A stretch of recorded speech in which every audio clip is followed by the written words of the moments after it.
Hello అండి, the spice route Telugu ఛానల్కి స్వాగతం. ఈరోజు మన రెసిపీ తోటకూర ఫ్రై కమ్మగా ఎలా తయారు చేయాలో తెలుసుకుందాము. చాలా టేస్టీగా ఉంటుంది, అలాగే చాలా సింపుల్గా చేసేసుకోవచ్చు. దీనికోసం నేను ఇక్కడ తోటకూరను ఈ విధంగా శుభ్రంగా కడుక్కొని కట్ చేసుకుని పక్కన పెట్టుకున్నాను. స్టవ్ మీద ఒక ప్యాన్ పెట్టుకొని తగినంత ఆయిల్ వేసుకోవాలి. ఆయిల్ కొద్దిగా ఎక్కువగా వేసుకుంటే చాలా టేస్టీగా ఉంటుంది. అలాగే అందులోకి పోపు దినుసులన్నీ వేసుకోవాలి. ఆవాలు, జీలకర్ర, పచ్చిశనగపప్పు, మినపప్పు వేసుకోవాలి. వీటన్నిటిని లైట్గా ఫ్రై చేసుకోవాలి. ఈ విధంగా ఫ్రై అయిన తర్వాత ఎండుమిరపకాయలు తుంచుకుని వేసుకోవాలి. అలాగే చితక్కొట్టుకున్న వెల్లుల్లిపాయలు వేసుకోవాలి. ఇవి మంచి సువాసన వచ్చే వరకు ఫ్రై చేసుకోవాలి. ఇప్పుడు ఇందులోకి కట్ చేసి పెట్టుకున్న పచ్చిమిరపకాయలు వేసుకోవాలి. పచ్చిమిరపకాయలు మీరు తినే కారాన్ని బట్టి వేసుకోండి. ఈ పచ్చిమిరపకాయలు కూడా ఫ్రై అయిన తర్వాత కట్ చేసి పెట్టుకున్న ఆనియన్స్ని వేసుకోవాలి. ఆనియన్స్ చిన్న చిన్న ముక్కలుగా కట్ చేసుకుని వేసుకోవాలి. ఇవి ఎక్కువగా ఫ్రై అవ్వాల్సిన అవసరం లేదు, లైట్గా కలర్ మారితే సరిపోతుంది.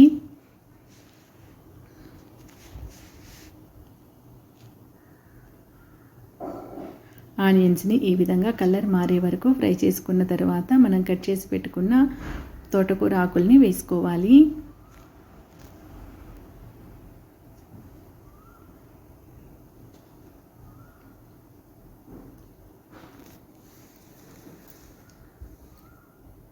ఆకుకూర మొత్తం వేసుకున్న తర్వాత మంటను మీడియం ఫ్లేమ్లో పెట్టుకుని వీటిని కలుపుకుంటూ మధ్య మధ్యలో ఫ్రై చేసుకోవాలి. ఆకు బాగా దగ్గరికి పడాలి, అప్పటి వరకు ఫ్రై చేసుకోవాలి. ఇది కొద్దిగా మగ్గి దగ్గరకు పడే వరకు సాల్ట్ వేసుకోకూడదండి. వెంటనే సాల్ట్ వేసేసినట్లయితే ఆకులో ఉన్న నీరు మొత్తం బయటికి వచ్చేస్తుంది. అలా కాకుండా ఆయిల్లో ఫ్రై అయిన తర్వాత మనం సాల్ట్ వేసుకోవాలి. ఈ విధంగా బాగా దగ్గరకు పడే వరకు ఫ్రై చేసుకున్న తర్వాత ఇందులోకి రుచికి తగిన ఉప్పు వేసుకోవాలి. అలాగే కొద్దిగా పసుపు వేసుకోవాలి. ఉప్పు పసుపు వేసుకున్న తర్వాత ఆకులో నుంచి కొద్దిగా వాటర్ బయటకు వస్తుంది. ఆ వాటర్ మొత్తం ఎగిరిపోయే వరకు ఫ్రై చేసుకోవాలి. మంటను సిమ్లో పెట్టేసుకోవాలి.